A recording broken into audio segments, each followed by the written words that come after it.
In this episode, we're joined by Scheeler. He's the former Facebook CEO in Australia and co-founder of one of the most exciting healthcare AI technologies around, Omniscient. Stephen shares his insights on innovation, leadership, and how to keep up with the fast-paced evolution of technology. He discusses the significance of having a clear vision and strategy, demonstrating progress and impact, knowing how to utilize funding effectively, and understanding the end goal for investors. This is a fascinating conversation, and I hope you enjoy it as much as I did. Welcome back to another episode of Growth Unlocked. I'm very delighted to have our guest here today, Stephen Scheeler. It's absolutely amazing to have you on the show. Thank you so much for making time for us.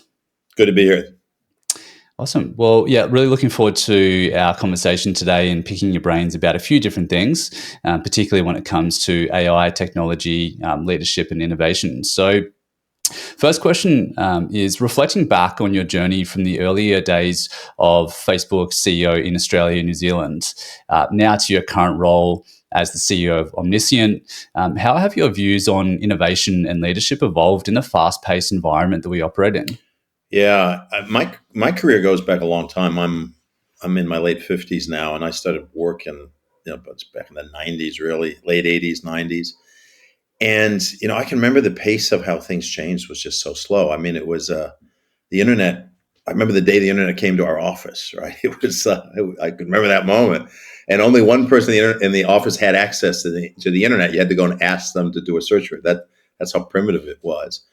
And, software was just becoming a thing. We were living in, it seems like it was primitive times when you look back at it now. But we still managed to get our work done, make decisions, push businesses forward, make money, make progress, create value. But now you fast forward to today, and as you mentioned, I was at Facebook for a long time. It has changed. The pace and the demands on me and on us as leaders, as thinkers, as workers, whatever you want to call yourself. I think it's changed fundamentally. And I don't think it's only in certain parts of the economy. I think it's in so many parts of the economy. And today I spend my time in the world of AI. And as we've all seen, even a casual observer will see AI has exploded, particularly generative AI in the past 18 months or so. And so I've never seen a technology as quickly as AI has actually go from, kind of back room to, boardroom as fast as AI has. And that has created all kinds of challenges for us. And just in terms of, and I say us, I mean collectively us as a society and as business people, how do we think about this technology? Just conceptually, how do we decide what is right and what's wrong in terms of how we use it? How do we assess and analyze it? How do we measure its usefulness or its uselessness in some cases? And yet at the same time, there's a whole industry, well-meaning, cloud providers, consultants who are pushing AI on companies today. You'd be hard pressed to find a board or a CEO or a senior leader who hasn't had AI just in their face every day. You should be using these tools. You should be changing this. You should be experimenting with that. And so it's the acceleration in my career has just been, it feels exponential, almost going from pre-electricity to the nuclear age. It seems like that fast. And I struggle every day to say, okay, how should I be using these tools and what's hype and what's reality? And I think the best leaders are trying to just figure that out for themselves. Absolutely. It's one of these situations where it can be overwhelming because there's so many different options and solutions out there, and I feel like every day there's probably another dozen bits of technology and AI solutions and point solutions that get released these days. So it's really hard to keep your finger on the pulse.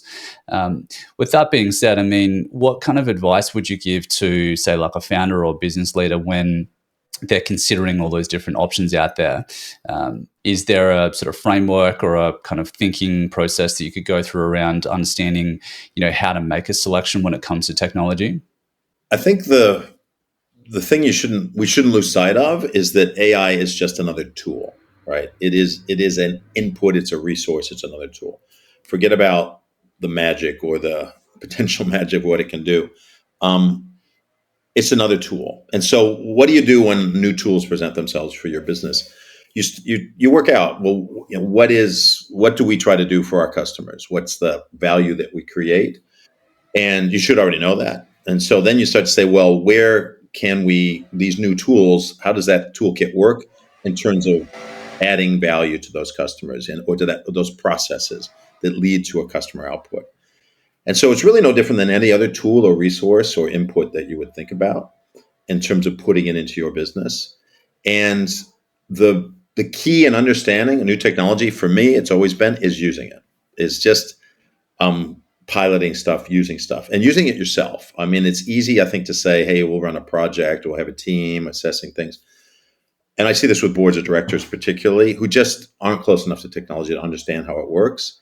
But I think the best leaders take the time to actually play with the technology themselves and start to see, oh, okay, now I can start to see how these capabilities work or don't work. Of course, lean on experts or lean on others in your team that are much deeper into the details. But I think the usability of technology can often be self-evident once you actually sit and use it yourself. It's a really good point. Yeah, I mean, there's nothing better than getting your hands dirty on the technology and actually seeing how it works in your own world to understand contextually what value does it create for myself before I start looking at, bringing that into the fold with customers as well. Like I would challenge, for example, if you're a senior leader and you don't get your hands that dirty these days, maybe the way you used to, go out of your way. Go and get Gemini, get ChatGPT. Just start with those applications and say, look, the next talk I'm going to give, or the next speech I'm going to give, or the next whatever it is, or something I need to write in terms of an email, let me try to use them as my co-pilot or as my assistant in that process, or let me use them instead of search for a day and just see what I get to, see what it yields for me. And just take a simple thing that you do already today and try to use. And that's what I think where you really start to get excited, but you also see the limitations.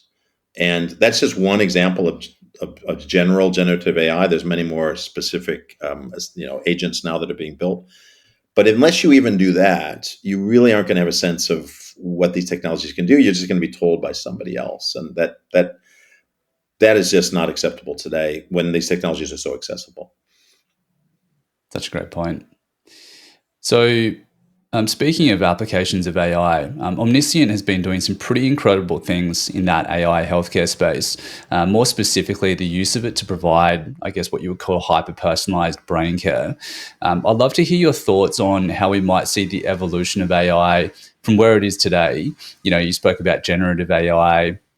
I guess there's some use there in application from a day-to-day perspective, but how do you see it potentially evolving over the next 5-10 years and beyond that to have a more profound impact on society? So our technology, I'll talk you through it a little bit. So right now there's the big hype in the past 18 months has been around generative AI, which sits on top of large language models and generates novel outputs, right? It's not just replicating or following rules. It's kind of open, and it's going beyond the rules to say, it's not saying it, but the technology itself can create a new output, a novel output. And it can do it pretty well. This has been around for a while in smaller forms, but now it can do it pretty well and do it very quickly and very impressively because of the scale of the large language models that have been built. Now, that's only one flavor of AI. There's many different types of AI, and AI has been around for 20, 30 years, and many of the products we already use every single day. When you're on the internet, you're in your social media feeds, using Google, Uber, AI is embedded in all those products. It has been for a long time. We have built something different to generative AI and large language models. We built what we would call the world's first large brain model. Now, you might say, okay, what does that have to do with AI? Well, your brain is just a data processor. So it's full of data. In fact, your brain, Kieran, my brain, is more complex than everything that's ever been assembled on the internet in the history of time. Your brain is still more complex than that, just one human brain. And so we actually have a bigger mountain to climb than OpenAI or Google, because we're trying to build tools that make sense of a much more complex data set. Now, until about 7-8 years ago, we didn't really have the computational power, the computing power, the cloud. We didn't have the tools we needed to make sense of the human brain. It was simply too complicated. And we were it was very primitive days. Now, the past couple of years, we built tools so that we can start to look at brain data and we can make sense of it in a way that becomes really useful. And so, for example, let me just give you one big example, which is, let's take the area of mental health, mental illness. If you look at all the measures of health in the past 100 years in developed countries, almost everything has gotten better, except for a couple of small areas, which are, I shouldn't say small, they're pretty impactful. So one is around things like obesity, which is a problem of affluence. It's a disease of affluence. But the other is the problem of the brain. We've got huge problems with mental illness and neurodegeneration, and it's only getting worse. And there's one fundamental reason why this is true, and it's because medicine hasn't had the tools that are sophisticated to understand what's going on inside your head. We just haven't had the computing power and the algorithms. Our company has started to build those tools. And so for things like mental illness now, there's in fact, there's over 300 diagnosable mental illnesses, according to the US, the American Psychiatric Association. Australia has the same kind of classifications. But diagnosing mental illness is really difficult to do because you're trying to diagnose something that's incredibly complex, and every individual is pretty much a snowflake, very unique in how they present. So what we've done is now build tools that are kind of, if we can come to fulfillment, is to allow the brain to be diagnosed instantly in terms of mental illness, exactly what the mental illness is, exactly where the symptoms are located in your brain circuits, and then exactly what that doctor needs to do to treat those specific problems that are happening in that brain. So that's just one area of application of where we build, which is using AI to decode the brain. But we think, for example, in that area, that's transformative for how mental illness and mental health care even works today. It would completely change the game. And so it's a really exciting field because we're probably the world leaders in this field today, but we're hopeful and we anticipate that hundreds of companies are going to emerge around us, and kind of the way genomics over the past 20 years, and indeed how AI is evolving now, will become a whole ecosystem of players that will transform our understanding of the human brain in ways we probably can't even fully appreciate today. That's so fascinating, and the intersection of, I guess, technology with the human brain is such a crazy space to be playing in, because, to your point before, we really haven't had the ability to understand and to diagnose these conditions because the technology hasn't really existed. So that intersection is really fascinating. I can see how that can have a big impact on society at large, because obviously you mentioned mental health issues, and these things have been increasing over time. Are you able to share any kind of any progress that you've made in terms of how the technology has been helping doctors or medical professionals diagnose and to treat patients? Yeah, sure. We've been going for 5 years now. We started in early 2020. We have built our complete platform. So you kind of think about what any data science company does. We're an AI company. You kind of build a factory where you do your processing of the data. And that factory has a lot of tooling in it that's really kind of specific to the data science problems you're trying to tackle. So we're at this intersection of data science and neuroscience. So we have specific issues and problems and questions we need to answer and problems we need to solve. We build all that tooling. You then need data to be able to put into it. So there's no point in having a factory without raw material. So then we went out and we built probably the world's largest repository of brain data. We now have in our possession. So we've got proprietary data. We then built a whole bunch of an IP wall around that. I've got about over 40 patents now against our technology, which are designed to kind of protect the intellectual property of what we built.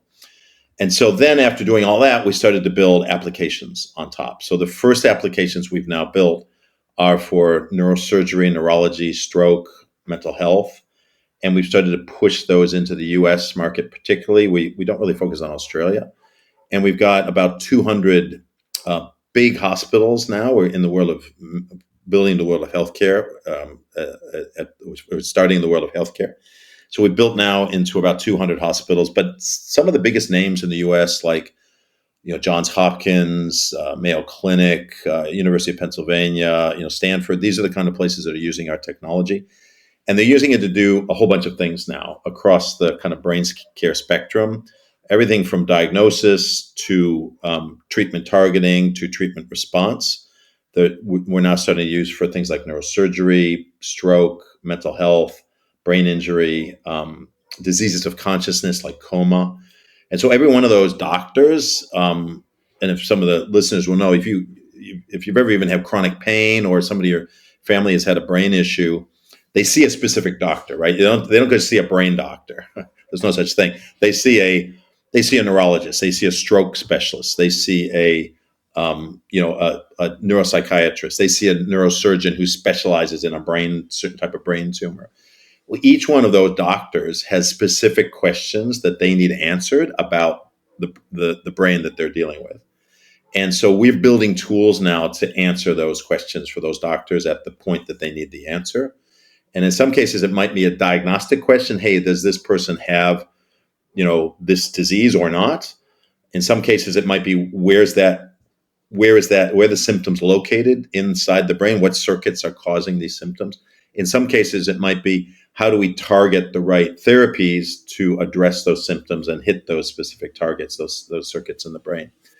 For many of those doctors, it's across that whole continuum. We build tools to do all those things.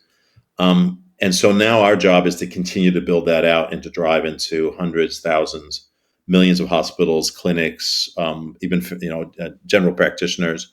And so now we're on that journey to start building that out. We think we've got 10, 20 years ahead of us to build into millions of points of presence on the face of the earth. So we're just early days now, but it's been going very well in the US. That's amazing. It's so good to hear that progression, and I'm sure it's going to be there's going to be so much more over the next few years. So excited to watch this space. It got me thinking. The technology is fairly revolutionary. In the application of medicine and everything around diagnostics when it comes to the brain. And with that, I can imagine there is potentially some resistance to change from medical professionals and people that have kind of studied and learnt about things through university, and having this kind of technology that is so forward thinking and can be so sort of life-changing and like career-changing for some of these doctors. From a marketing perspective, do you mind talking to us a bit about what the strategy has been there, and how other founders or business owners that may be bringing new technologies to market that could be disruptive, potentially creating new niches, can approach that strategically in terms of educating the market? Yeah. How did you think about that, and how have you approached it? Healthcare is new to me. I didn't have experience in medical devices or healthcare before I started building this company, and we don't see ourselves as a medical device company. We see ourselves as a data science company that happens to focus on the brain. But a lot of the applications today for the brain are going to be in the realm of medicine. So we kind of wind up in healthcare, at least for the moment. So I've had to learn a lot about how that market works. And one of the things you realize is, and you mentioned the word marketing there, and different markets are different in different parts of the world about how you can market medical devices and healthcare products. But one universal thing is it's very regulated. So you can't make claims about what your technology does unless it's backed up by real hard third-party scientific evidence, and the regulator has ticked the box that says, yes, you can say that. It's completely different to what you would build in a SaaS world or e-commerce. So you can just put up a website, throw a product on there, say anything you want about it, and then people will pay you. That's not how medicine works at all. You can't do that. It's highly regulated. You have to clear it with the regulator, in this case, the Food and Drug Administration in the US, before you can say anything. And so even though you get over those barriers, like you get a product cleared by the FDA. The FDA says, good, you can now go and you're free to go and market and sell this and make these claims about what it can do. Even then, a doctor won't necessarily use it, and a hospital or an end user won't buy it unless they see third-party data and evidence that it works, even beyond what the FDA has asked for. And then even then, they won't use it unless you have taught them how to use it. And that's the point that you kind of just alight on. Medicine is very it's. I mean, every field has its ways of doing things and the way people are trained. If you look at marketers or finance or HR or operations, people get trained in a certain way. And then if you have a new technology or way of doing or thinking thing appears, one of the challenge for the first company in that space, and we're the first company, is we need to teach them about the space that we build in. We need to teach them about the category of what we're doing, not just about our specific product. And so it's an extra cost and investment we have to make.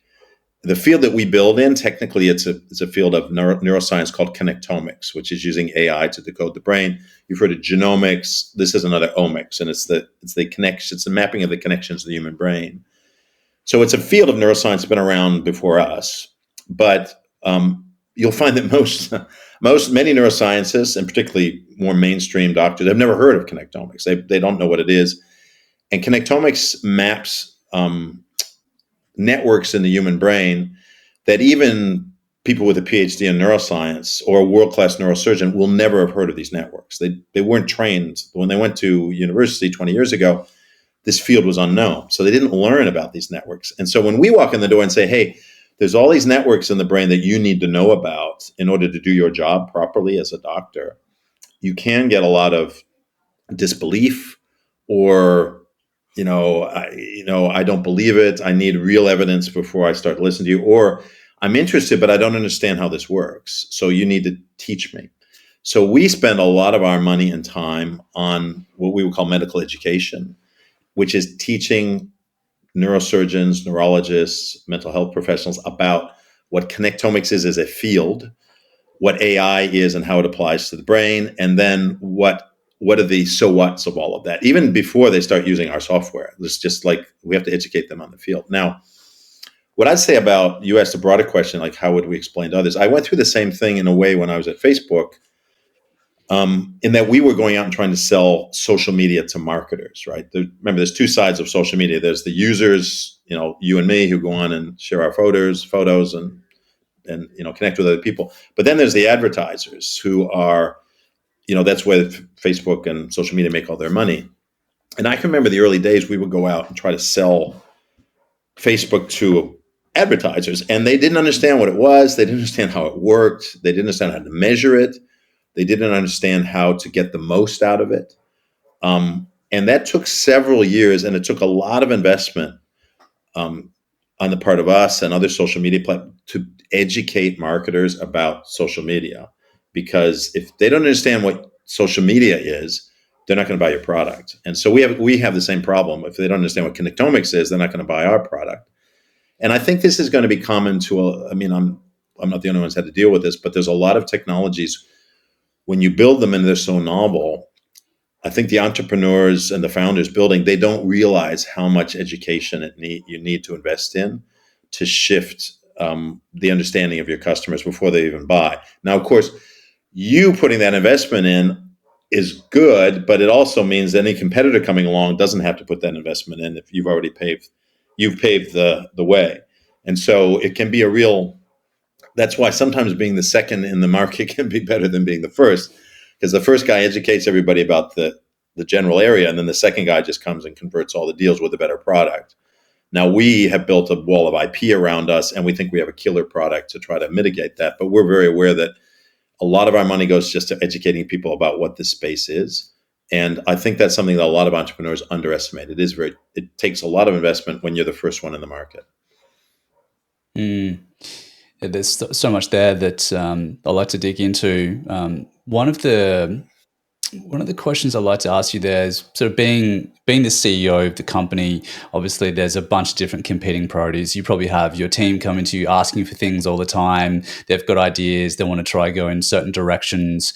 How do you stay focused while also look at the bigger picture in terms of that overall marketing piece around education, awareness, making sure people understand sort of what the offering is? How do you make those types of decisions when you've got so many people coming to you asking for things and making sure you're moving in the right direction? So it's a great question. In fact, just today I came off another call. I've been on calls since like 5 o'clock this morning. I came off another call where we had exactly this kind of issue, which was, it's almost like scope explosion we had in one. We're building a new kind of part of our platform, and we got some very smart people there, but in my view, they had overexpanded the scope of what they were trying to build, and it had gotten away from the core of what we're really good at. And so that was kind of the touchstone that we were pulling back to, which is, what do we need to be the best in the world at? Absolutely the best. And it has to be, and I believe you also, if you can, you should be the number one in your market. You should be the world leader, or at least the market leader in what you do. Otherwise, why would investors invest in you? Like, why, if you're not the best or potential to be the best? And so the scope explosion was kind of leading me to believe that we're going to be trying to get into other markets where we'll be number 26 out of 47 players, right? To me, that's pointless. Let's be number one in what we're really good at, which we think is a massive market, a multi-billion-dollar market anyway. Let's just focus there. And so I think that's one of the touchstones. You have to say, particularly when you're small, and we're just 50 people or so, but how do you really get good at one thing and just make that thing number one in the world or number one in the market? I think that's one thing you've got to constantly pulling back towards. I think the second way we try to do it is we've had a philosophy in this business where we don't, and I kind of learned this at Facebook. When I was at Facebook, we never had 5-year plans. Like, Mark didn't believe in them, even 3-year plans. We used to just, like, 1-year plan was the max. And eventually Mark came up with like 10-year vision and reluctantly shared it with the company, saying, well, I better come up with something.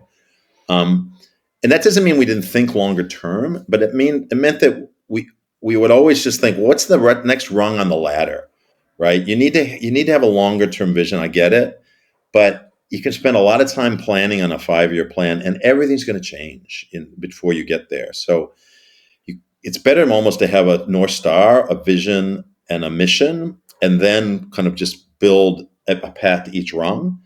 And so what we do in our company, we have our mission is to improve the brains of billions through AI. That's our mission.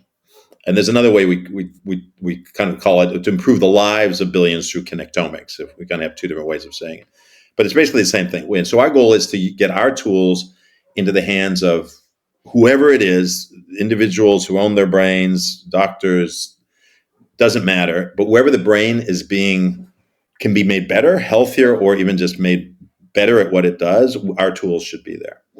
So that's our mission. Okay. And so that's like the big thing. Okay, great. So what are we going to do today? What are we going to do tomorrow? Well, there we have what we call the path to the next. It's pretty much the path to the next capital raise. So we've raised 3 rounds of money. And we raised our first seed round, and then we immediately did a plan which we called Path to Series A, which was, what are all the things we need to put in place to raise our next round of money at another valuation, right? And then we raised Series A, and then we said, okay, we wrote this Path to Series B. What do we need to do to get to the next capital raise? And then we wrote the Path to Series C. And right now we're just closing our Series C. And so literally this week I'm working on the path. I'm working on the path to IPO at the moment. And we'll probably do an interim capital raise in between. So it's a path to Series D and IPO. And we think it would probably IPO, if everything goes well, within sort of 3 to 5 years. So that's not a lot of time. And so now I'm starting to put in place, what are the things we need to have done by the time we get to IPO, and in order to maximize that capital raise and also make sure the company is ready for that next phase, which is another realm of it's a whole other forum you need to be ready for once you IPO a company. Now, with that document, the path to IPO, we share it with the whole organization, and it becomes our touchstone. And it has all the things you'd expect, like, what are the strategic pillars and what are the financial metrics we want to hit and what's the qualitative things we need to prove. We have our little strategy and all that. But we have another section, and we've had it with each one of these path documents. And the other section is the things we're not going to do. It's like our parking lot. And at Facebook, I learned this. We used to have things called non-goals at Facebook, which are things that we're all aware that we should probably have in our radar, but it's not a goal right now. And so we'd have non-goals. So we have this non-goal area of our path to IPO, which has a bunch of things we've been talking about, kicking around, but now we've kind of said, look, are we going to do something about this or are we not? And if we're not, let's put it down here, and we explicitly park it. And therefore, we don't talk about it. Like, we don't waste, unless we could change our mind and bring it back. But if there's very few of us, and if somebody's working on this and we don't see its core and we parked it, why are you working on that? It's not part of the path to IPO. We're going to work on it after IPO. We'll bring it, we'll elevate it after that. So I think those sorts of being really explicit about, like, what's your mission and then what's the path to the next critical moment in your company, I think is the only way to organize the business effectively. Otherwise, even with that framework, we still get scope creep, scope explosion. We seem to be going around the wrong paths. So we got to beat that back. But at least we have the touchstone documents that we can come back to that everybody understands. Yeah, I think that's so important, isn't it? Is there's just a lot of these decisions you need to make, and as long as you're really clear around the things that we're not going to do or that we're not going to be, it allows you to get better at saying no. And I think that's something that's really important. Is it's easy to say yes, it's harder to say no. But every time you say yes to something, you're saying no to something else. Like, non-goals are as important as goals. Really, I learned that at Facebook. Mark Zuckerberg was really good about talking about, here's our non-goals for the year. And so we would all go, yeah, we're not working on this, we're not working on that. And so we would park that, and then we'd have the goals for the year. And I think a lot of companies make the mistake, they don't explicitly talk about what they're not working on. And then people worry, like, oh, aren't we thinking about that? Or isn't that really important? Or haven't we considered it? It's like, no, we have. We've just decided we can only do so many things. We need to be really good at this one thing, or this small amount of things for this period of time. Therefore, these other things get parked. Otherwise, you can imagine Facebook was a much bigger company with all kinds of potential for scope explosion. I mean, we're small and we have scope explosion at Facebook. I mean, I wasn't inside all those conversations, but I can imagine. I mean, the scope explosion discussions would have been insane. I mean, because you could try to build, and Facebook did at different times, tried to build a search product. They tried to build a phone. They tried to build, a whole e-commerce platform. A lot of those things, failed, and because it was just overreach. The company was trying to do too much too quickly, and they learned things from those experiences, but they pulled back and said, no, what are we really good at? What do we really need to focus on? And so I think these companies never you're never settled, right? It's never like, we're done, we've thought about everything, this is the plan for the next 20 years. That's not the way it works. But you need to settle for periods of time. Otherwise, it's chaos. And chaos, with a lot of expensive people, is a way to burn a lot of money fast. Absolutely. I wanted to go back to, you touched on earlier around moving through these different series and rounds of funding. So you've gone from Series A, Series B, you're about to close in the Series C. What are the, for the founders that might be listening to this, or other CEOs, what are the differences in terms of each of those different rounds? Are there, I assume there's different nuances as you go from A to B, B to C, and then what are the kind of things that you're seeing that are really important to investors that founders should be proactively thinking about and trying to get ahead of? Yeah, I mean, big questions, and every company is a snowflake. I always temper my advice to others by saying your situation could be completely different, and there can be multiple paths to success. We might have found one, but there can be others as well. So I'll just speak from our experience. I think obviously for each funding round, you need to demonstrate progress, right? And impact. However that's measured within your business, whatever the stage of the business. Sometimes it's revenue, sometimes it's usage, sometimes it's other things. But whatever it is, you need to be showing progress that's going to be meaningful to those investors. We had a dog barking. Close the door. So that's one thing. I think the second thing is, I think you need to show that you know what you're going to do with the money, and you've thought a lot about it. That can be hard. I'll be honest with you. Sometimes we're like, oh yeah, we need capital for 2 years runway, and you really you've done a lot of forecasting and a lot of spreadsheeting and but there's always something. So I was like, yeah, but I just want some more money, just because. Why? Because I think I can do more with it. Something's going to come up. It's hard to know exactly what you're going to do with every dollar and how many dollars you need. Smart investors will want to know what you're going to do with that money, and so it's a real tension. You've got to be very specific, but at the other hand, you also want to have flexibility. And I never deceive my investors, but at the same time, I think they understand that just because when you raise money, you say you're going to do something, the truth is you can do something different with that money once you've raised it. Why? Because your board is responsible for how the money gets spent, not the investors who put it in.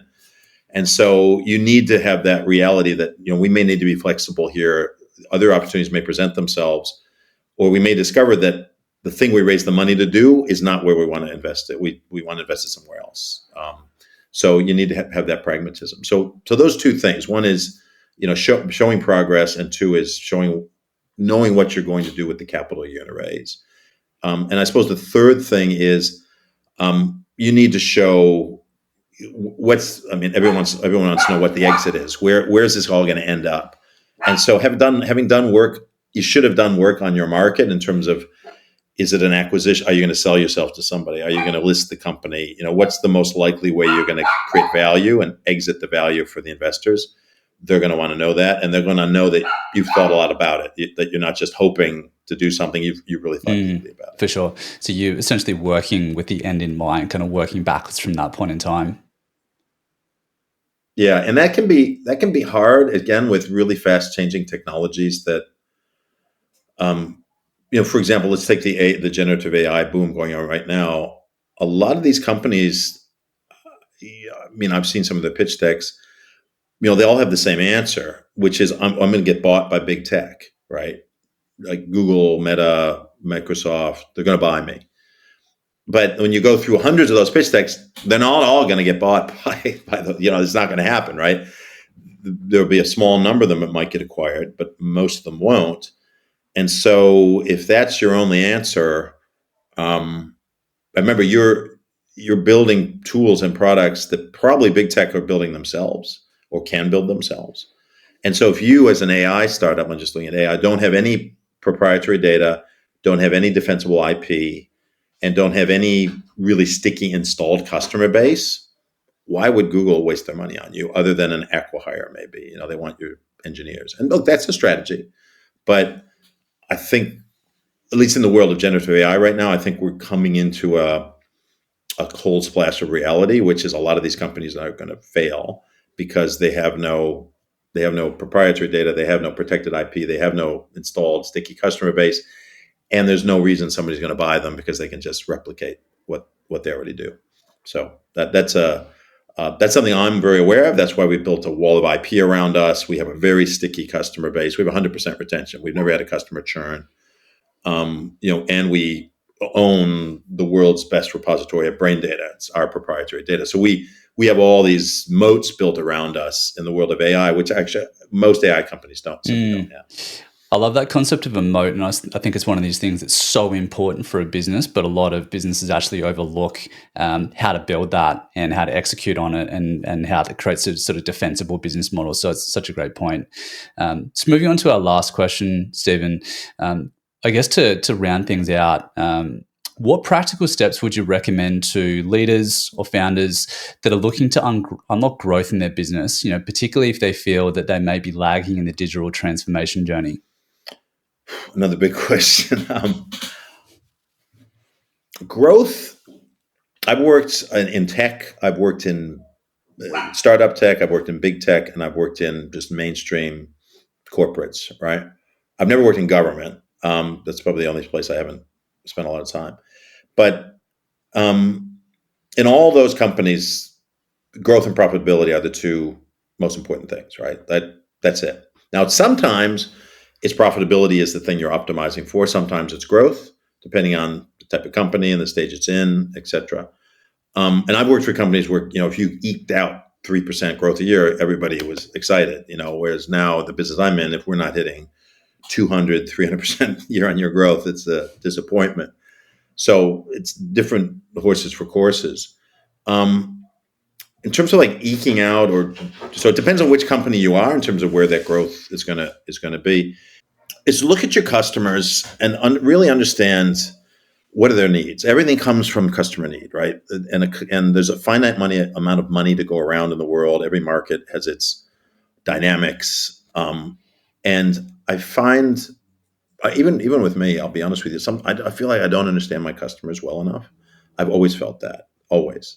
Every business I've been in, and the reason is I'm not that customer. I've never been that customer, and so I'm learning by being smart and spending time with them. But it's different when you're in their shoes, right? It's like being a parent, right? You can kind of, somebody tells you what it's like to be a parent, but then they say, just wait till the baby arrives, you'll learn, and suddenly it's completely different than you thought it would be. And I think it's the same with being a customer. You can kind of understand it intellectually, but you can't. Sorry about that. You can't understand it viscerally unless you are that customer. So finding a way to walk in their shoes and really understand what they need and what they want, I think, is the best way to figure out how do I turn back on growth. There's other ways as well, new markets, new geographies, all that stuff. But I really think it comes down to, if you're not nailing it for your customer and just have a product that's absolutely they can't live without, that delights them, that whatever the word is in your industry, that just drives them to say, I do not want to go through my day or my life without this product. If you have that, you can find other customers, or you can find other things to add to sell to those customers that you're already delighted. But if you don't have that, growth is going to be tougher. It's going to be hard. It's going to be fleeting, and you'll get outcompeted. And now with the advent of technology, I mean, one of the great things about technology is it makes life easier for customers often. And so really getting that to the coalface as quickly as possible and making things easier for them is the best way, to me, is the best way to grow. Yeah, I love it. So being customer obsessed, but taking it to the next level in terms of just spending time speaking to as many of your customers as possible, having real human to human conversations, asking for feedback, getting their thoughts in terms of how they perceive their brand, and really kind of spending the time to unpack that. Yeah, and you can, and as again I say, I feel like I fail at that all the time because I don't walk in their shoes, and so it's getting as close, to it as you possibly can, and really, like light bulbs go on for me when I even and I've got a lot of smart people doing this all the time. When you're CEO, you can't be with customers 24 hours a day. You got to be with other people as well. But I have people with customers every 24 hours a day, and I really urge them to just turn on their listening, right? Like, you need to be asking the right questions, listening, getting feedback, separating the stuff that's not important from what is important. Customers will complain about things or claim that they want something, but they don't necessarily know what they want until they see it. And so you've got to be able to almost be smarter than they are in terms of like understanding their needs even before they do. That's where I think AI could be really handy, because we can start to really test and experiment with customers in a way we probably never could before, and offer them tools and experiences and that they could never have dreamed of before. So I think we're coming into not just AI, but other technologies like metaverse. I think could be really exciting there. Great advice. Thank you so much, Stephen. Really appreciate the time. It's been an absolute pleasure. If people want to follow you along or learn a bit more about Omniscient, what would be the best way for them to find you or the company? So Omniscient, our website, o8t.com. Omniscient's a word nobody can spell, nobody can pronounce, and nobody knows what it means. So we have our URL is the letter O, the number 8, and the letter T, because there's there's 8 letters, and there's a T in the word omniscient. So o8t.com. You can also just Google connectomics, and you'll come to our website. We are Connectomics. We own that space. And there's a great part of our website called the Connectome Academy, which is even if you're not a neuroscience or data scientist, it's got a lot of great, it's probably the best repository on the web of everything around connectomics and the space that we're in, AI and the human brain. And so it's a really great place to hang out and learn a lot about the space that we build in. Yep. Perfect. Thank you so much. Really appreciate it. And I'm looking forward to following along and hearing more about the impact you have. Thank you, Kieran. And my apologies about my dogs. It's a dog day today. So hopefully it didn't interrupt too much. No problems at all. We've all go on. Thanks again, Stephen. All right. Thanks, Wes. Thanks for listening to this episode of Growth Unlocked Beyond Scale. If you enjoyed the show, it would really be appreciated if you can leave a 5-star review wherever you consume your podcasts. And while you're there, why not subscribe to the channel so you don't miss any future episodes? If you'd like to learn about how to drive profitable scale in your business, gain clarity on your direction, and improve your business valuation, click the link in the show notes to connect with Kieran.